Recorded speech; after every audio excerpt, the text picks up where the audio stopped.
Kolkata RG Kar medical കോളേജിൽ junior doctor ബലാത്സംഗത്തിനിരയായി കൊല്ലപ്പെട്ട കേസിലെ പ്രതി സഞ്ജയ് റോയ് കുറ്റക്കാരനാണെന്ന് കോടതി. കേസിൽ കൊൽക്കത്ത സിയാൽദ കോടതി തിങ്കളാഴ്ച ശിക്ഷ വിധിക്കും. അതേസമയം കേസിൽ പ്രതികൾക്ക് പിന്തുണ നൽകിയ പശ്ചിമബംഗാൾ ഭരണകൂടവും കുറ്റകൃത്യത്തിൽ പങ്കാളിയാണെന്ന് സിപിഎം പോളിറ്റ് ബ്യൂറോ അംഗം ബൃന്ദ കാരാട്ട് വിമർശിച്ചു.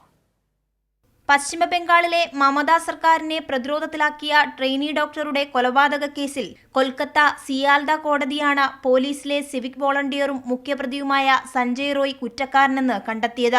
25 വർഷം വരെ തടവ് ലഭിക്കാവുന്ന കുറ്റം പ്രതി ചെയ്തിട്ടുണ്ടെന്ന് കോടതി നിരീക്ഷിച്ചു. ബലാത്സംഗം, കൊലപാതകം എന്നീ കുറ്റങ്ങളാണ് പ്രതിക്കെതിരെ ചുമത്തിയിട്ടുള്ളത്. തിങ്കളാഴ്ച കേസിൽ ശിക്ഷ വിധിക്കും.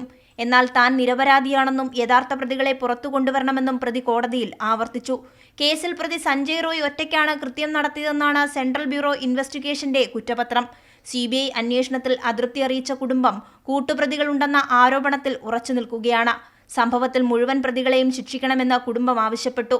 മെഡിക്കൽ കോളേജ് മുൻ പ്രിൻസിപ്പൽ സന്ദീപ് ഘോഷ് ഉൾപ്പെടെയുള്ള കുറ്റവാളികളെ ശിക്ഷിക്കപ്പെടുന്നതുവരെ പോരാട്ടം തുടരുമെന്ന് ആശുപത്രിയിലെ ജീവനക്കാരും പ്രതികരിച്ചു.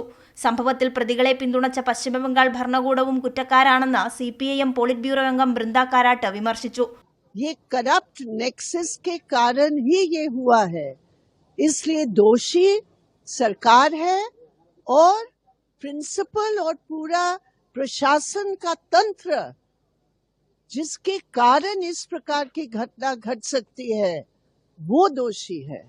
കഴിഞ്ഞ വർഷം ഓഗസ്റ്റിലാണ് ഡ്യൂട്ടിയിലിരിക്കെ PG ട്രെയിനി ഡോക്ടർ ബലാത്സംഗത്തിനിരയായി കൊല്ലപ്പെട്ടത്.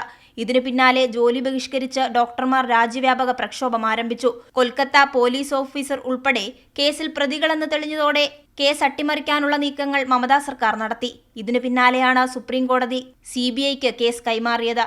128 പേരോളം സാക്ഷികളായ കേസിൽ തെളിവുകളുടെ അഭാവം, കുറ്റപത്രം സമർപ്പിക്കുന്നതിലെ കാലതാമസം എന്നിവ ചൂണ്ടിക്കാണിച്ച് സന്ദീപ് ഘോഷിന് ജാമ്യം നൽകുകയായിരുന്നു.